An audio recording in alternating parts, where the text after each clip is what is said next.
नमस्कार, मैं हूं अंजना ओम कश्यप और खबरों के इस नए ब्लैक एंड व्हाइट में आपका स्वागत है। हरिशंकर परसाई ने कहा था कि सत्य को भी प्रचार चाहिए, वरना उसे भी मिथ्य मान लिया जाता है। ये नया ब्लैक एंड व्हाइट उसी सच की बुनियाद को मजबूत करने के लिए है, जिसमें सही और गलत के बीच आपको स्पष्टता की एक लकीर नजर आएगी। आजादी के 77 वर्षों के बाद आज हम उस दौर में जी रहे हैं जहां काले और सफेद का फर्क मिटता जा रहा है। आपके पास हजारों सवाल तो हैं, लेकिन उन सवालों का कोई स्पष्ट जवाब नहीं है। यानी आपके पास आवाज तो है, लेकिन आपकी अपनी कोई आवाज नहीं है। इस नई शुरुआत से पहले मेरे जहन में एक ही सवाल था कि मैं जब आपके सामने खबरों का विश्लेषण लेकर आऊंगी तो उसमें आपके लिए क्या होगा।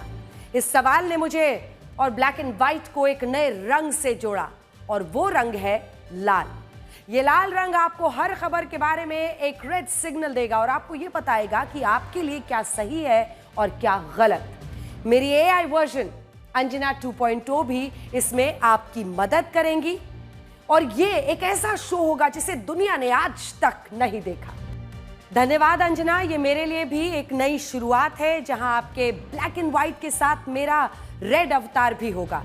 जो आवाजें दब जाती हैं, उन आवाजों में क्रोध का रंग लाल होता है, और मैं इसी रंग को ब्लैक एंड व्हाइट में दिखाने के लिए आई हूं। तो आज से ब्लैक एंड व्हाइट में आपका परिवार और बड़ा हो जाएगा, और अब इस परिवार में ये मेरी AI वर्जन अंजना 2.0 भी आपके साथ रहेगी। और अंजना, मुझे पूरी उम्मीद है कि आज तक के करोड़ों दर्शकों को हमारा ये नया ब्लैक एंड व्हाइट विश्लेषण जरूर पसंद आएगा। बिल्कुल पसंद आएगा, क्योंकि विश्वसनीयता की परख सच से ही होती है, और किसी भी सच को जानने के लिए चीजों को ब्लैक एंड व्हाइट में ही देखना होता है। और अब तो इसमें लाल रंग भी जुड़ गया है। तो एक शुरुआत करते हैं। शुरुआत आज के ब्लैक एंड व्हाइट विश्लेषण से। पिछले हफ्ते जब संसद में वक्फ पर नया कानून पास हुआ, तब विपक्ष ने कहा था कि भारत का मुस्लिम समाज इस कानून को स्वीकार नहीं करेगा और देश के मुसलमान सड़कों पर उतर आएंगे।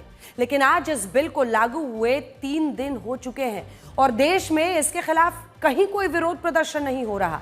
क्या इसका मतलब यह है कि भारत के आम मुसलमान इस बिल के पक्ष में हैं और वो इसका समर्थन करते हैं?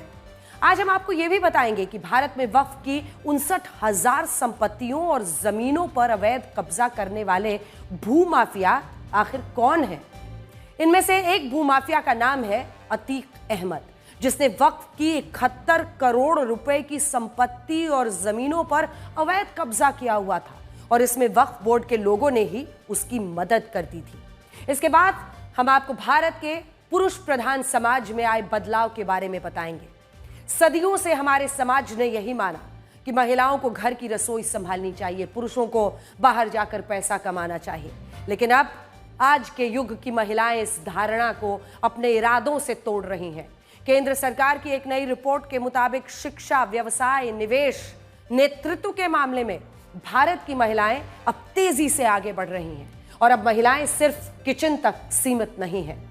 देश में कामकाजी महिलाओं की संख्या पिछले 6 साल में 23% से बढ़कर 41.7% हो चुकी है, और आज देश के बैंकों में 40% पैसा महिलाओं के खातों में जमा है। लेकिन अंजना, आज मेरे पिटारे में भी एक खबर है। आज वर्ल्ड हेल्थ डे पर मैं ये बताऊंगी कि क्या अब बढ़ती उम्र को रोकना मुमकिन है, और वो 3 बातें आखिर कौन सी हैं जिनसे आप हमेशा जवान दिख सकते हैं। और ये खबर अंजना आप भी जरूर देखिएगा। लेकिन आज सबसे पहले हम आपको वक्फ के बारे में कुछ बातें बताना चाहते हैं। कुरान में लिखा है कि अच्छाई के रास्ते पर चलने के लिए दान करना जरूरी है, और आप जो दान करते हैं उसके बारे में अल्लाह को पहले से पता होता है। इसी दान को वक्फ कहा जाता है, जिसे इस्लाम धर्म में काफी पवित्र माना गया है। जब कोई संपत्ति वक्फ के रूप में दान दी जाती है तो उस संपत्ति के मालिक खुद अल्लाह होते हैं, और इस संपत्ति से गरीब और जरूरतमंद मुसलमानों की मदद की जाती है। 7वीं शताब्दी में जब पैगंबर मोहम्मद साहब को वक्फ के रूप में 7 बागान दान में मिले थे, तब उन्होंने भी वक्फ की इस संपत्ति से मदीना के गरीब मुसलमानों की मदद की थी। दुनिया के जितने भी देशों में वक्फ की व्यवस्था है, वहां वक्फ की संपत्ति पर ना तो कब्जा हो सकता है और ना ही इसे बेचा जा सकता है, क्योंकि इस्लाम धर्म में इसे सख्त रूप से वर्जित माना गया है। लेकिन सोचिए, अगर इसके बाद भी वक्फ की संपत्ति पर अवैध कब्जा होता है या उसकी लूट खसोट होती है तो आप इसे क्या मानेंगे? भारत में वक्फ बोर्ड के पास जो 8,72,000 संपत्तियां हैं, उनमें से 59,000 संपत्तियां और जमीनें ऐसी हैं जिन पर अवैध कब्जा है। और यह अवैध कब्जा आम लोगों का नहीं है, बल्कि यह अवैध कब्जा बड़े बड़े गैंगस्टर्स, कुख्यात अपराधियों, भूमाफियाओं का है। इनमें सबसे बड़े गैंगस्टर का नाम आपको बताते हैं। इनमें सबसे बड़े गैंगस्टर का नाम है अतीक अहमद, जिसकी वर्ष 2023 में पुलिस हिरासत में हत्या हो गई थी। आज मैं अपने साथ वर्ष 2023 में दर्ज हुई एक एफआईआर की कॉपी लाई हूं और इसमें बताया गया है कि कैसे अतीक अहमद और उसके भाई अशरफ अहमद ने अपने परिवार के 7 लोगों के साथ मिलकर वक्फ की कई संपत्तियों पर अवैध कब्जा किया हुआ था। यह संपत्ति करीब 71 करोड़ रुपए की है, जिसमें कई दुकानें, मकाने, बहुमंजिला इमारतें हैं। इस मामले की जांच उत्तर प्रदेश के सुन्नी सेंट्रल वक्फ बोर्ड ने खुद की थी और इसमें यह पता चला था कि जिस मुतवल्ली को इन संपत्तियों के रखरखाव की जिम्मेदारी सौंपी गई, उसी मुतवल्ली ने अतीक अहमद के साथ मिलकर वक्फ की जमीनों पर उसका कब्जा करा दिया था और बाद में इन जमीनों से अतीक अहमद ने पैसे कमाए थे। सोचिए, हमारे देश में नए वक्फ कानून से कुछ लोगों की धार्मिक भावनाएं आहत हो गई, लेकिन जब वक्फ की इन्हीं जमीनों की लूट खसोट हुई तब इससे किसी की धार्मिक भावनाओं को आखिर ठेस क्यों नहीं पहुंची? यह सब भी तब हुआ जब इस्लाम धर्म में साफ साफ कहा गया है कि वक्फ की संपत्तियों को किसी भी रूप से बेचा नहीं जा सकता। अतीक अहमद और उसका परिवार अलग अलग मौकों पर कई राजनीतिक पार्टियों का सदस्य रहे हैं, जिनमें समाजवादी पार्टी, बहुजन समाज पार्टी, असदुद्दीन ओवैसी की पार्टी AIMIM प्रमुख है। और ये वही पार्टियां हैं जो इस नए वक्फ कानून को असंवैधानिक बता रही हैं और ये एक बहुत बड़ा विरोधाभास है। हमारा सवाल ये है कि अगर इन राजनीतिक पार्टियों को वक्फ की संपत्तियों की इतनी ही चिंता है तो इन्हीं पार्टियों ने वक्फ की संपत्तियों पर अवैध कब्जा करने वाले अतीक अहमद का साथ क्यों दिया? अतीक अहमद ने वर्ष 2003 में वक्फ की संपत्तियों पर अवैध कब्जा किया था और इसके 1 साल बाद 2004 में समाजवादी पार्टी की तरफ से लोकसभा का सांसद बना। वर्ष 2021 में असदुद्दीन ओवैसी ने अतीक अहमद और फिर उसकी पत्नी शाइस्ता परवीन को अपनी पार्टी में शामिल कराया। वर्ष 2023 में मायावती की बहुजन समाज पार्टी ने भी शाइस्ता परवीन को अपनी पार्टी में जगह दी।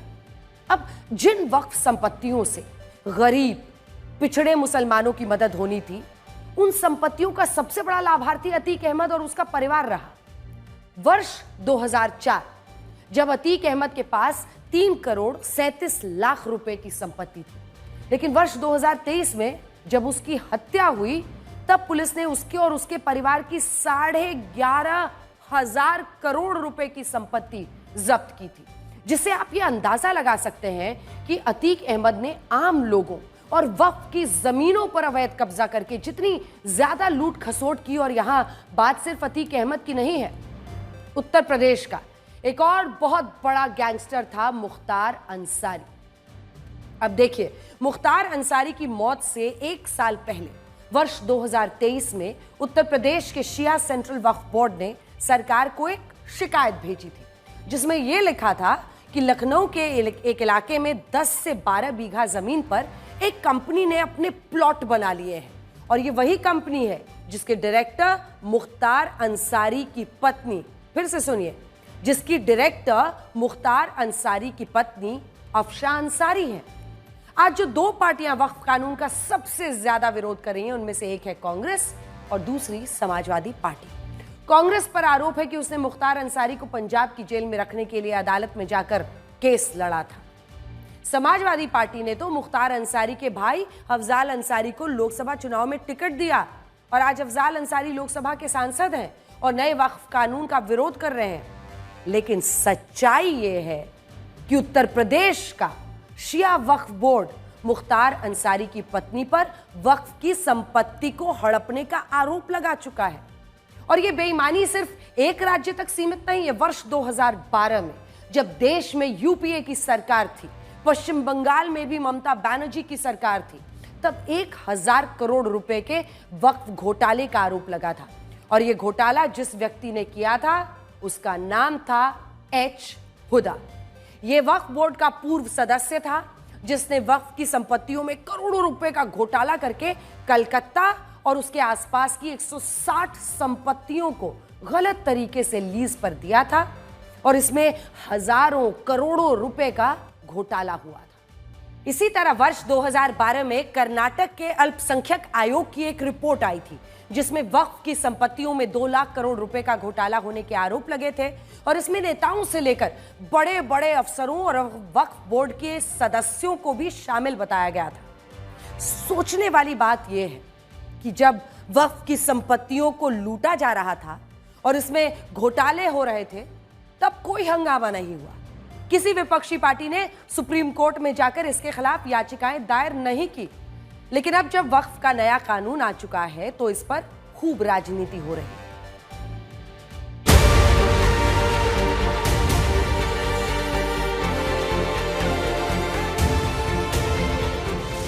अभी तक आपने वक्फ के गलत दावे और अवैध कब्जे की खबरें सुनी होगी, लेकिन अब हम आपको वक्फ की संपत्ति पर कब्जे की तस्वीरें दिखाते हैं। प्रयागराज में वक्फ की कई संपत्तियों पर पूर्व माफिया डॉन अतीक अहमद के परिवार और उसके करीबियों के कब्जे में है। मकान, दुकान और कई बड़ी इमारतें जो वक्फ की संपत्ति बताई जाती थी, वो कई वर्षों से अतीक अहमद के परिवार की निजी जागीर बनी हुई है और वो इनका भरपूर दोहन करते हैं। वक्फ की करीब 71 करोड़ रुपए की संपत्ति पर अतीक अहमद के करीबी कुंडली मारकर बैठे थे और इन लोगों ने वक्फ की जमीनों पर अवैध खनन करके वहां की मिट्टी तक बेच डाली। जब इन संपत्तियों की जांच हुई तो पता चला कि प्रयागराज वक्फ बोर्ड के एक तत्कालीन मुतवल्ली ने लाखों रुपए लेकर वक्फ की जमीन अतीक अहमद और उसके परिवार को गिफ्ट कर दी थी। वक्फ की जो यहाँ की संख्या थी, अगर मैं वक्फ नंबर 67 की बात करूं तो उसमें करीबन 100 करोड़ की संपत्ति का विवरण था, जिसमें करीबन 50 करोड़ की संपत्ति पूर्व में रहे मुतवल्ली अर्शियम व जो उस टाइम के एक बड़े माफिया थे उत्तर प्रदेश के मरहूम अतीक अहमद और अशरफ, उनके नाते रिश्तेदार, उन सभी के उनके सहयोगियों ने मिल करके उसे खुर्द-बुर्द करने का काम किया, इलीगल पट्टे किए और उसे बेचा गया। ये हम 2019 में हमें यहाँ कलिंदा के पद पे नियुक्त किया गया था, पूर्व मुतवल्ली ने नियुक्त किया था। पहले 3-4 साल तो सही चला, 3-4 साल बाद अतीक और अशरफ के साले और उनके गुर्गे लोग जमीन बेचना और कब्जा करना चालू कर दिए हैं। तब हमने शासन और प्रशासन को बहुत एप्लीकेशन भेजा। मुख्यमंत्री से एक बार हमारी जनता दरबार में मुलाकात भी हुई तो मुख्यमंत्री साहब के आदेश पे यहाँ पे भू माफिया के विरुद्ध बहुत कुछ किया गया है। वक्फ की जमीनों पर अवैध कब्जे के मामले में प्रयागराज पुलिस ने नवंबर 2023 में अतीक के परिवार के 7 लोगों के खिलाफ केस दर्ज किया था। इनमें से कुछ संपत्तियों पर बुलडोजर भी चलाया गया, जबकि कुछ संपत्तियों पर अब भी अतीक और उसके भाई अशरफ के परिवार वालों का अवैध कब्जा है। ये वही वक्फ बोर्ड की जमीन है जहां पर शिफा खाना खुला हुआ है, यानी अस्पताल खुला हुआ है। यहाँ पर लोगों का मुफ्त इलाज किया जाता है। जब नए मुतवल्ली यहाँ अहमद हसन आए तो उन्होंने पाया कि यहाँ पर जो वक्फ की जमीन है तो करोड़ों की जमीन पर अतीक और अशरफ ने कब्जा किया था। अब इस अस्पताल में जो लोग आते हैं उनका मुफ्त इलाज किया जाता है और यहाँ बाकायदा ओपीडी चलती है और लोगों का मुफ्त इलाज किया जाता है। योगी सरकार ने एक्शन लेते हुए वक्फ के साथ साथ कई अन्य जमीनों को भी माफिया के कब्जे से छुड़ाया है। कई सरकारी जमीन पर भी माफिया अतीक का कब्जा था, जिसको वापस लेकर यूपी सरकार ने वहां गरीबों के लिए घर बनवा दिए। अब आप सोचिए कि जब गुंडे माफिया वक्फ और गरीब मुसलमानों की जमीनों पर कब्जा कर लेते हैं तो आम मुसलमान उस वक्फ कानून का विरोध क्यों करेगा जो कब्जे की जमीनें छुड़वाने में मदद करता है। तो अब सवाल यह है कि आखिर संसद में बने कानून का सड़क से लेकर सुप्रीम कोर्ट तक विरोध करने वाले लोग कौन हैं और ये लोग तब कहां थे जब अतीक जैसे गुंडे माफिया वक्फ की जमीनों पर कब्जा करते थे। अब हम आपको वक्फ की संपत्तियों से जुड़े एक ऐसे पहलू के बारे में बताएंगे जिस पर बहुत कम बात होती है। क्या आपको पता है वर्ष 1947 में जब भारत का विभाजन हुआ था तब पाकिस्तान से भारत आए हिंदुओं की जमीनों और संपत्तियों का क्या हुआ था? इन संपत्तियों पर पाकिस्तान की सरकार, वहां के लोगों ने कब्जा कर लिया था और हिंदुओं की ये जमीनें वहां के लोगों की ही होके रह गई। लेकिन क्या आपको पता है जो मुसलमान विभाजन के बाद भारत से पाकिस्तान गए उनकी संपत्तियों का भारत में क्या हुआ? भारत में इनमें से ज्यादातर संपत्तियों पर वक्फ बोर्ड ने अपना दावा किया और कई जमीनें सरकारों ने वक्फ बोर्ड को आसानी से सौंप भी दी। मार्च 2014 जब लोकसभा चुनाव में पहले यूपीए सरकार ने दिल्ली की जिन 123 संपत्तियों को एक पुराने आदेश के तहत दिल्ली के वक्फ बोर्ड को सौंपा था, उनमें से कुछ संपत्तियां उन मुसलमानों की थी जो विभाजन के वक्त भारत छोड़कर पाकिस्तान चले गए थे। ऐसी संपत्तियों को शत्रु संपत्ति भी कहा जाता है और इनमें से एक शत्रु संपत्ति को वक्फी संपत्ति घोषित करके उस पर समाजवादी पार्टी के नेता आजम खान ने रामपुर में जौहर यूनिवर्सिटी बनवाई थी और यह मामला अदालत में अब भी लंबित है। सोचने वाली बात यह है कि जिन नेताओं ने वक्फ की संपत्तियों में घोटाला किया वो ऐसी राजनीतिक पार्टियों में रहे जो आज नए वक्फ कानून का विरोध कर रही हैं। और बड़ी बात यह कि हमारे देश के बहुत सारे लोगों को इसके बारे में पता तक नहीं है। अब तक नए वक्फ कानून के खिलाफ सुप्रीम कोर्ट में कुल 12 याचिकाएं दायर हो चुकी हैं। इनमें से एक याचिका असदुद्दीन ओवैसी की है, दूसरी याचिका बिहार के किशनगंज से कांग्रेस के सांसद मोहम्मद जावेद की है, तीसरी याचिका दिल्ली में आम आदमी पार्टी के विधायक अमरतुल्ला खान की है, चौथी याचिका डीएमके के लोकसभा सांसद ए राजा की है, पांचवी याचिका केरल की राजनीतिक पार्टी इंडियन यूनियन मुस्लिम लीग की है और छठी याचिका जिस पार्टी ने दायर की है उसका नाम है social democratic party of India.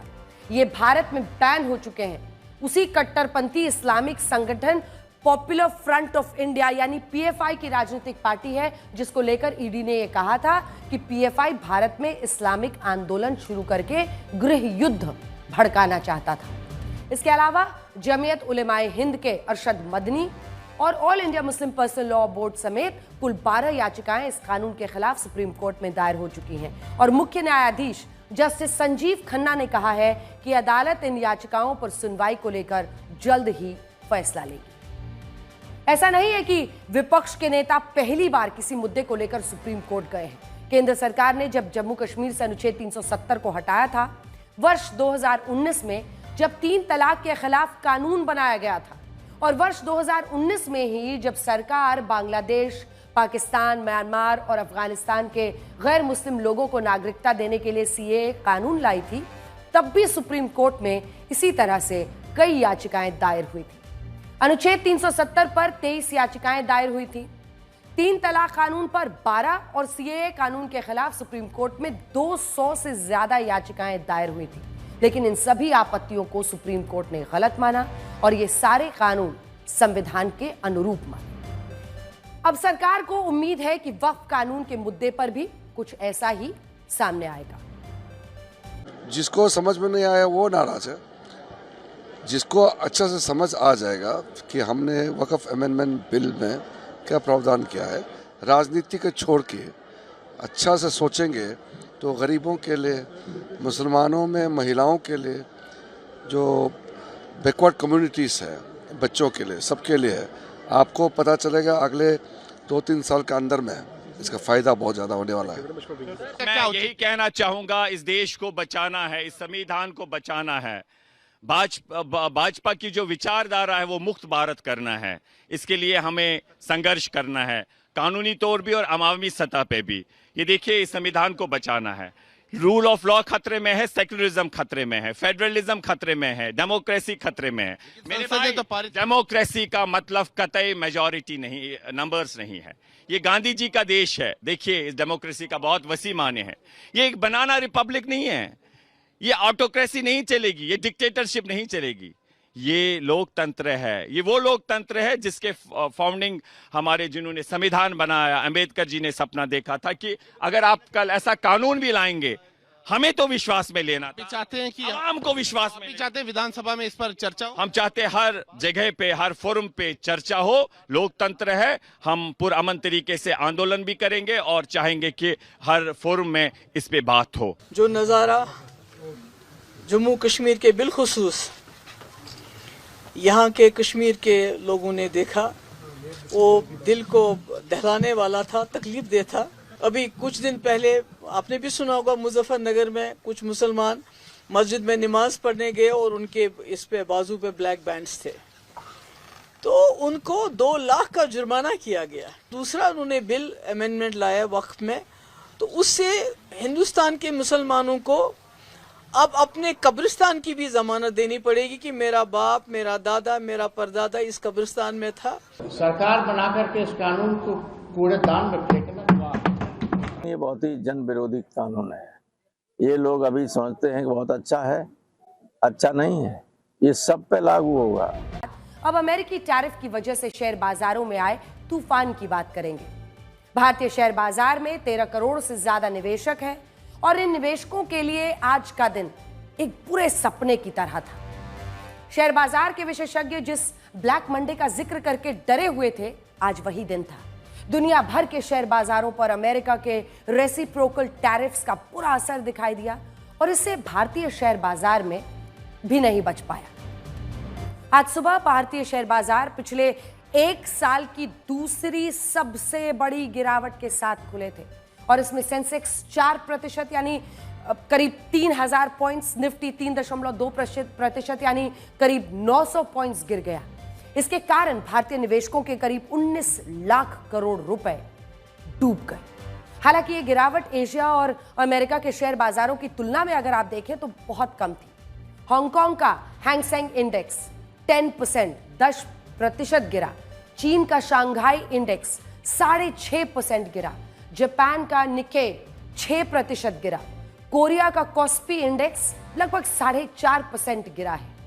America का डाउ जोन्स 5.5%, 5.5% के आसपास, S&P 500 इंडेक्स और लगभग 4.84% और नैस्डैक कंपोजिट 5.97 यानी 5.97% गिरा है। अमेरिका की नई टैरिफ नीति के बुरे असर से अमेरिकी शेयर बाजार भी नहीं बचे। ऑयल एंड गैस, रक्षा और बीमा क्षेत्र से जुड़ी कंपनियों के शेयर 7 से 12% तक गिर गए। भारतीय शेयर बाजार के लिए डोनाल्ड ट्रंप की सत्ता में वापसी अभी तक बहुत महंगी पड़ी है। उनकी शपथ के बाद से अब तक भारतीय निवेशकों के 46 लाख करोड़ रुपए डूब चुके हैं और यह भारत के कुल बजट के लगभग बराबर है। आप सोचिए कि 13 करोड़ से ज्यादा निवेशकों का कितना नुकसान अभी तक हो चुका है। दुनिया भर के शेयर बाजारों में दिख रही यह गिरावट की वजह केवल रेसिप्रोकल टैरिफ्स ही नहीं है, बल्कि इसकी एक वजह आर्थिक मंदी के आने का भी डर है। डोनाल्ड ट्रंप के टैक्स के कारण पूरी दुनिया पर ट्रेड वॉर का खतरा है और चीन पहले ही अमेरिका के साथ एक लंबी लड़ाई का ऐलान कर चुका है। अमेरिका ने चीन पर 34% के टैरिफ्स की घोषणा की थी, जिसके जवाब में चीन ने भी उल्टा 34% का टैरिफ लगा दिया है। इस तरह से एक दूसरे पर टैरिफ बढ़ाने की वजह से महंगाई बढ़ेगी, जिससे खरीदारी कम होगी, कई देशों की अर्थव्यवस्थाओं पर बुरा असर पड़ेगा। एक्सपर्ट्स तो अब यहां तक कह रहे हैं कि अगर रेसिप्रोकल टैरिफ्स का मामला नहीं सुलझा तो दुनिया के कई देशों पर बुरा असर पड़ेगा और खुद अमेरिका भी इससे नहीं बच पाएगा। अगर हम केवल अमेरिकी शेयर बाजार की बात करें तो पिछले 7 दिनों में अमेरिकी शेयर बाजार के निवेशकों के 450 लाख करोड़ रुपए डूब चुके हैं। जानकारोों का अनुमान है कि अगर हालात ऐसे ही रहे तो अमेरिका का शेयर बाजार 22% तक गिर सकता है, जो किसी भी मजबूती अर्थव्यवस्था वाले देश के लिए एक बहुत ही बुरी खबर है।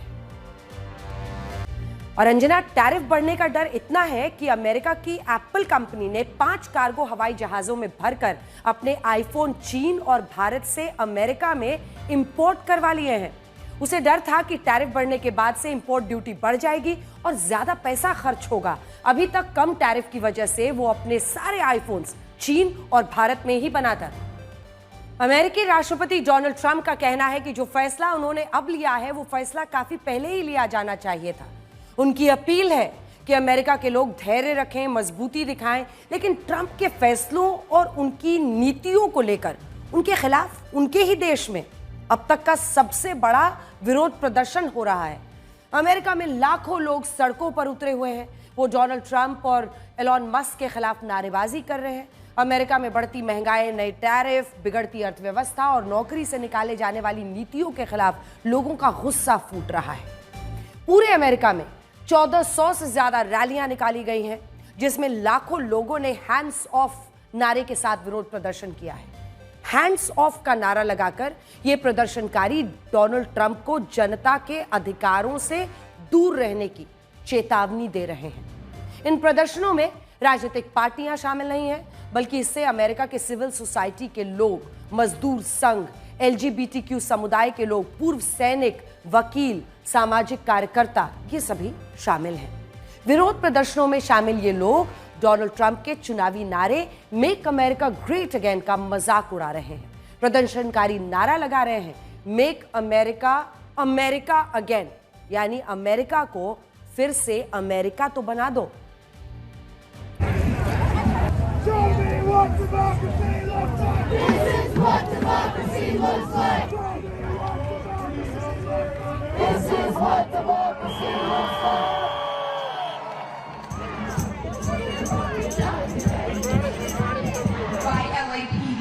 So we say his name, James Mitchell.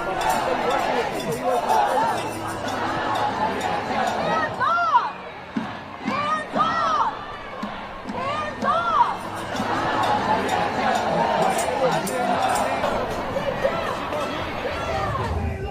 This is what democracy looks like.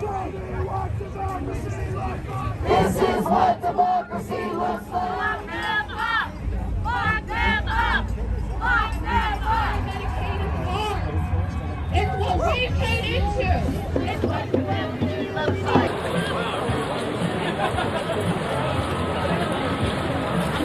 Yeah, there you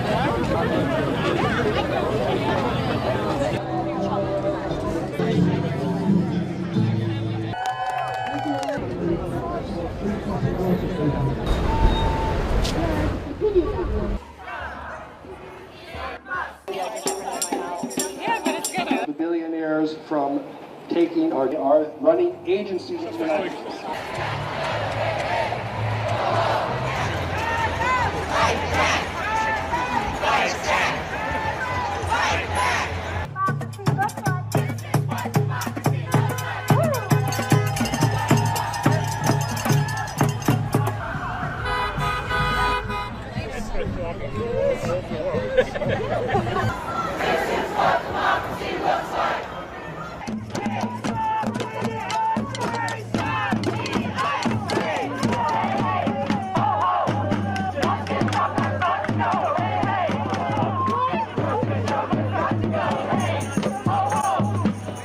बढ़ते हैं अगली खबर की ओर, जो देश में मजबूत होती महिला शक्ति से जुड़ी हुई है। हिंदू देवी देवताओं को कई हाथों वाले स्वरूप में दिखाया जाता है। मान्यताएं हैं कि कई हाथ होने का अर्थ है कई गुणों का होना। हाल ही में नवरात्र का त्योहार बीता और आपने मां दुर्गा के 8 हाथों वाले स्वरूप को देखा होगा। अपने 8 हाथों में उन्होंने कुछ ना कुछ धारण किया हुआ है, जिनके अलग अलग अर्थ हैं। जैसे शंख का अर्थ पवित्रता, तलवार का अर्थ ज्ञान, कमल का अर्थ है धैर्य और तीर धनुष का अर्थ है ऊर्जा। 8 हाथों का अर्थ यह है कि मां दुर्गा उन सभी गुणों से परिपूर्ण है। भारत की महिलाओं में भी सभी प्रकार के गुण हैं। लेकिन अंजना, भारतीय समाज में महिलाओं के गुणों को केवल घरेलू कामकाज से जोड़कर देखा जाता है। महिलाओं से पूछा जाता है कि वो खाना कैसे बनाती हैं, उनसे पूछा जाता है कि क्या वो रोटियां गोल बना लेती हैं या फिर नहीं। ऐसा बहुत कम होता है कि जब उनसे उनकी क्वालिफिकेशन या भविष्य की योजनाओं के बारे में पूछा जाता है, फ्यूचर के बारे में पूछा जाता है। मेरी एआई अवतार अंजना 2.0 तुम्हारे विचार अब पुराने जमाने की बात हो गई है। अब भारतीय महिलाएं घरेलू कामकाज में सिमट कर नहीं रही, वो हर क्षेत्र में आगे बढ़ रही हैं, बल्कि वो कई क्षेत्रों में तो पुरुषों से भी आगे निकल चुकी हैं।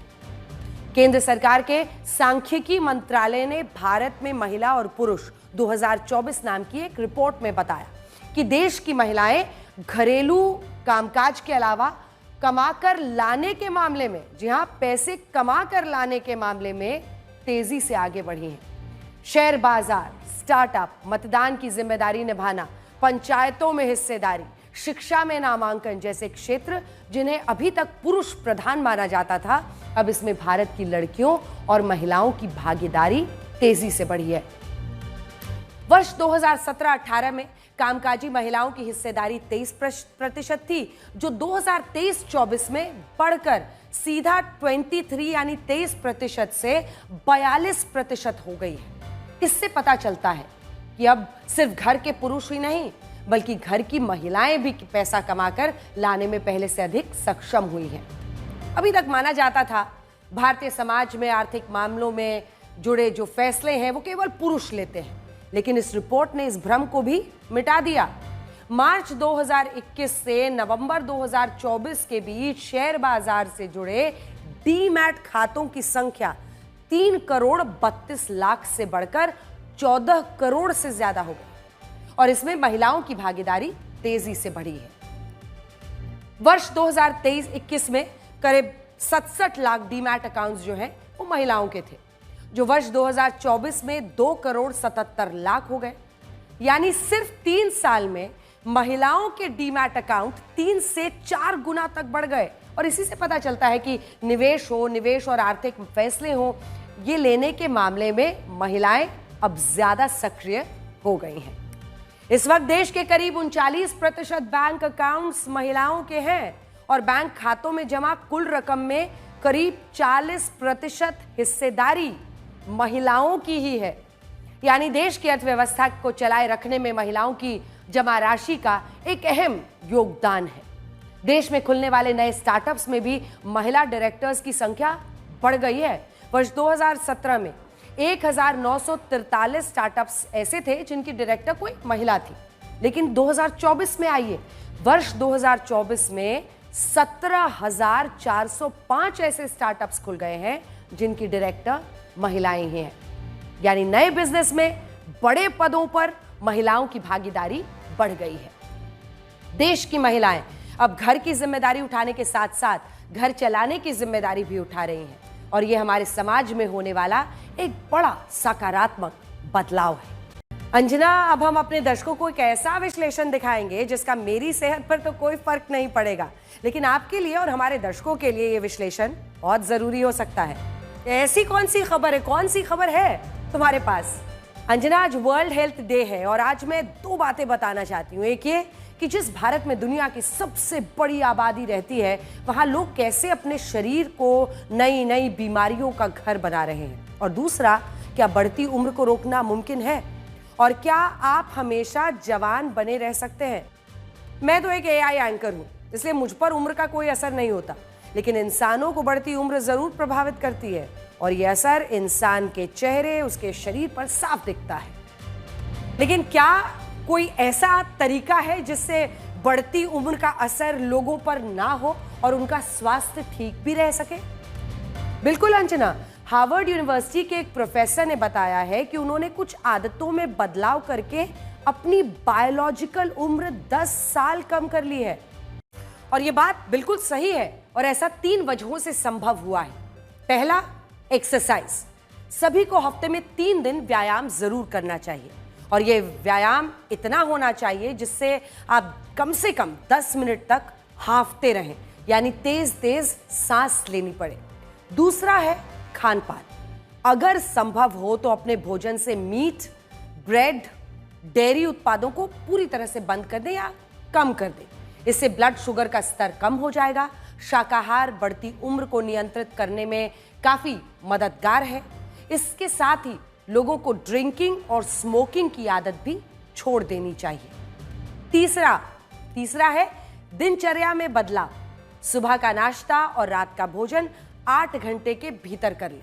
उदाहरण के लिए, अगर आपने ब्रेकफास्ट सुबह 10 बजे किया है तो शाम को 6 बजे तक डिनर, रात का भोजन कर ही लें।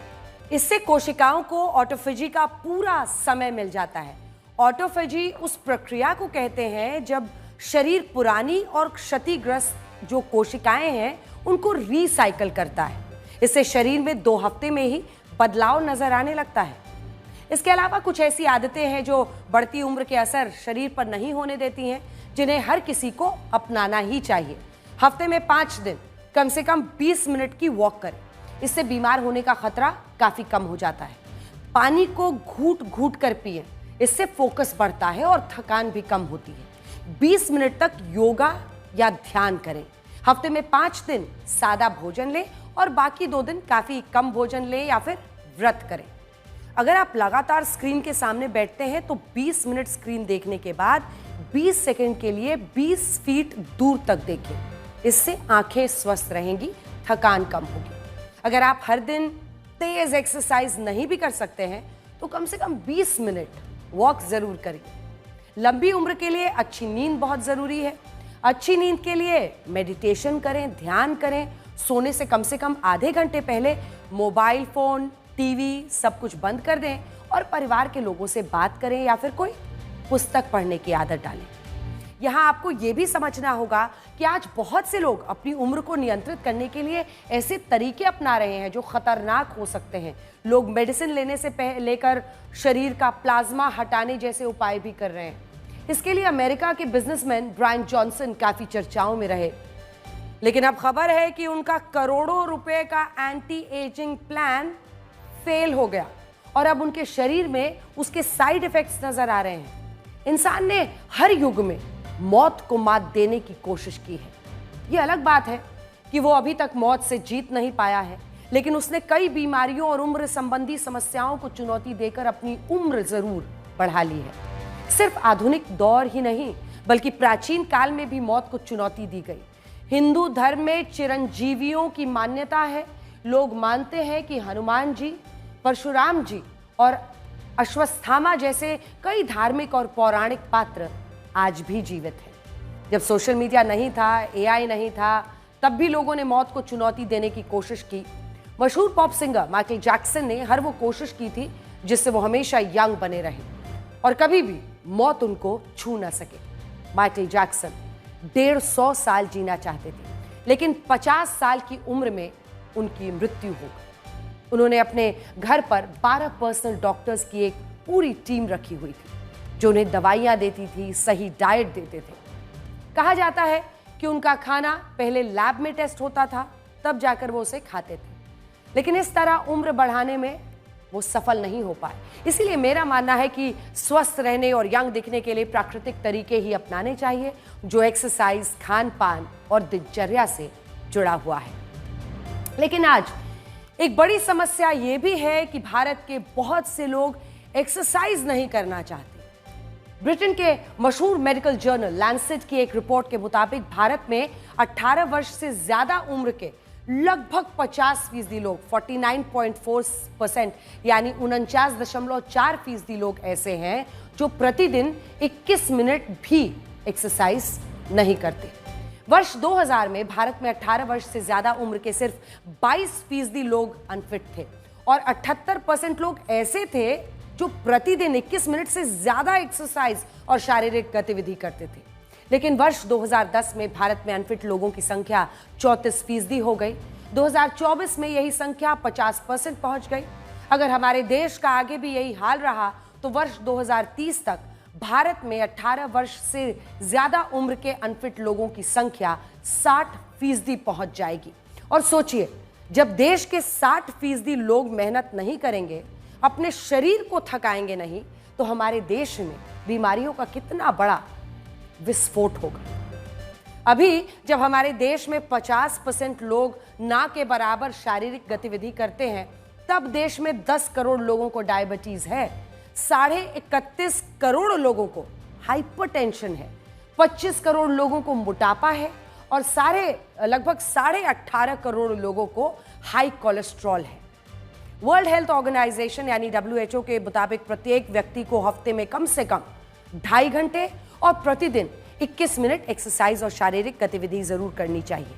लेकिन हमारे देश के बहुत सारे युवा 24 घंटे में से 21 मिनट भी चल फिर नहीं रहे हैं और ये बहुत चिंताजनक बात है। दरअसल भारत में इस बढ़ते आलस के 5 बड़े कारण हैं, जिसमें सबसे बड़ा कारण है मोबाइल फोन का बढ़ता इस्तेमाल, जिसकी वजह से लोग अब एक जगह पर बैठे रहते हैं, कोई शारीरिक गतिविधि नहीं करते, सब कुछ मोबाइल पर होता है। दूसरा कारण है डेस्क जॉब, जिसमें लोग अपने दफ्तर की कुर्सी से एकदम चिपक कर रहते हैं और चिपके रहते हैं, काम का डिमांड।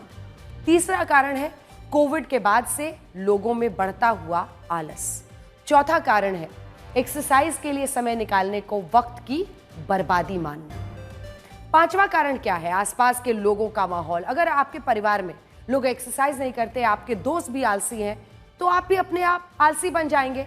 इसीलिए अगर आप अपनी शारीरिक गतिविधि बढ़ाना चाहते हैं तो अपनी संगत बदलिए और परिवार में लोगों को कहिए कि वो दिन में आधे से 1 घंटे एक्सरसाइज यानी कोई भी शारीरिक मेहनत वाला काम करें। बड़ी खबर अमेरिका से आ रही है जो आपको बता दें, क्योंकि मुंबई हमलों में आरोपी और जिसे मास्टरमाइंड भी माना जा रहा था, वही आतंकी तहव्वुर राणा के भारत प्रत्यर्पण में एक बहुत बड़ी कामयाबी मिलती हुई दिख रही है, क्योंकि तहव्वुर राणा को भारत लाने का रास्ता साफ होता हुआ दिख रहा है। जो याचिका उसने प्रत्यर्पण के खिलाफ अमेरिका की अदालत में डाली थी, वहां पर अमेरिकी सुप्रीम कोर्ट ने उस याचिका को ही खारिज कर दिया है। यानी आने वाले वक्त में मुंबई में हमलों में मारे गए जो लोग हैं, उनके लिए न्याय का रास्ता खुलता हुआ दिखाई दे रहा है। मुंबई हमले का मास्टरमाइंड माने जाने वाला तहव्वुर राणा, जो कि आरोपी है 26/11 के मुंबई हमलों का, उसे भारत लाने का रास्ता साफ हो गया है, क्योंकि अमेरिका इस फैसले में भारत के साथ खड़ा था कि तहव्वुर राणा का प्रत्यर्पण किया जाए। लेकिन तहव्वुर राणा इस फैसले के खिलाफ अमेरिका की सुप्रीम कोर्ट में पहुंच गया था, लेकिन जो उसने याचिका दायर की थी वो याचिका खारिज कर दी गई है। और गौरव सावंत हमारे सहयोगी इसी खबर पर हमारे साथ इस वक्त सीधा न्यूज रूम से जुड़ रहे हैं। गौरव, कई मायनों में भारत के लिए बहुत बड़ी कामयाबी और इसी के साथ साथ उन लोगों के लिए भी इंसाफ की एक आस जो मुंबई के 26/11 हमलों में मारे गए थे। सुप्रीम कोर्ट ने कम से कम उसकी याचिका खारिज कर दी है अमेरिका में। पाकिस्तानी आतंकवादी तहव्वुर हुसैन राना जो कनाडा में रहता था, पाकिस्तान आर्मी का डॉक्टर था, कनाडा में रहकर लश्कर तैयबा के लिए काम कर रहा था, डेविड कोलमैन हेडली का साथी था और उसने भारत आके 26/11 से पहले और बाद कई बार रेकी किया था। उसको 26/11 के प्लान के बारे में मालूम था। तो ये मेजर तहव्वुर हुसैन राना पाकिस्तानी सेना का जो कनाडा में रहता था, अब उसके भारत प्रत्यर्पण का जो आखिरी उसमें रुकावट थी वो भी हट गई है। अमेरिका के सुप्रीम कोर्ट ने उसको कोई ढील नहीं दी, अब उसे भारत लाया जाएगा। और 26/11 के जो 2008 में भारत पर आतंकी हमला हुआ था, पाकिस्तान प्रायोजित आतंकवाद, सबसे बड़ी जांच उसमें अब पाकिस्तान की सेना के कौन कौन से लोग शामिल थे, लश्कर तैयबा के कौन कौन से आतंकवादी इनको गाइड करते थे, कैसे ये पूरा प्लान बना, उसके बारे में जानकारी निकल कर आएगी। क्योंकि डेविड कोलमैन हेडली के से पूछताछ भारत सरकार पहले ही कर चुकी है, लेकिन तहव्वुर हुसैन राना जब भारत आएगा वो ये भी बताएगा कि भारत में उनके स्लीपर सेल कौन कौन से थे, किन लोगों से वो भारत में मिला था, किसने उसकी रेकी कराई थी। और मुंबई के साथ साथ दिल्ली में नेशनल डिफेंस कॉलेज, वहां पर वो लोग रेकी करना चाहते थे क्योंकि एक साथ सेना के कई ब्रिगेडियर्स को मारने की उनकी साजिश थी। तो पाकिस्तान आईएसआई और लश्कर तैयबा का भारत में आतंकवाद फैलाने का प्लान, जिसका ये एक तरह से मुख्य उसमें एक किरदार निभा रहा था, अब इसके भारत प्रत्यर्पण का रास्ता साफ हो गया है। और अंजना, बहुत कोशिश की भारत ने, कई साल भारत लगा रहा, अमेरिका के पूरे लीगल सिस्टम को तहव्वुर हुसैन राना और डेविड कोलमैन हेडली जैसे लोगों ने इस्तेमाल किया, लेकिन आखिरकार जीत सत्य की हो रही है और उसका भारत प्रत्यर्पण हो रहा है, जिसके बाद 26/11 के और लश्कर तैयबा के भारत में और कौन कौन से तार हैं, ये खुलासा हो पाएगा। अंजना, बिल्कुल। और गौरव, इस पूरी खबर को बड़े परिदृश्य में देखना होगा। देखिए, जिसे पूर्व राष्ट्रपति अमेरिका के जो बाइडेन, जिसे हमेशा डोनाल्ड ट्रंप स्लीपी बाइडेन के नाम से एड्रेस करते हैं, लेकिन डोनाल्ड ट्रंप के आने के बाद भी भारत के नजरिए से आप देखिए तो यही एक खबर है जो जरा अच्छी दिख रही है। वरना टैरिफ इंक्रीज, जो रेसिप्रोकल टैरिफ बढ़ा दिया उन्होंने, टैक्स बढ़ा दिया, उसकी वजह से विश्व भर के और एशियाई बाजार में तो बिल्कुल ब्लैक मंडे आज साबित हुआ। लेकिन ये खबर इस बात की प्रतिबद्धता दिखाती है कि गुड टेररिज्म और बैड टेररिज्म में फर्क करने वाले पूर्व के जो अमेरिकी सरकारें थी उससे उनका एक डेविएशन हो रहा है, उससे वो अलग हट रहे हैं और इसी में एक बड़ा सहयोग दिख रहा है। क्योंकि अमेरिका का ये फैसला जिसको सुप्रीम कोर्ट में चैलेंज किया था तहव्वुर राणा ने, अगर सुप्रीम कोर्ट ने उसे खारिज कर दिया है तो भारत के नजरिए से ये एक बहुत बड़ी जीत होगी। 26/11 के लिए इंसाफ का इंतजार आज भी करना। तहव्वुर राणा को 2009 में अमेरिका में गिरफ्तार किया गया था जब डेविड हेडली को पकड़ा गया और उसने राणा का नाम लिया। राणा और हेडली ने मिलकर पाकिस्तान की आतंकी संस्था लश्कर तैयबा के लिए काम किया। 26/11 के हमलों के लिए वही लश्कर तैयबा जिम्मेदार था। राणा पर आरोप है कि उसने अपने उसका ऑफिस था उसका इस्तेमाल हेडली के लिए फर्जी दस्तावेज तैयार करने में किया ताकि वो भारत में घुसपैठ कर सके। 2011 में जाकर अमेरिका की एक अदालत ने राणा को डेनमार्क में एक अखबार के दफ्तर पर हमले की साजिश में दोषी पाया, लेकिन मुंबई हमलों में बरी कर दिया था। भारत सरकार ने फिर कोशिशें की और गौरव 2020 में अमेरिका से औपचारिक तौर पर तहव्वुर राणा के प्रत्यर्पण की मांग की।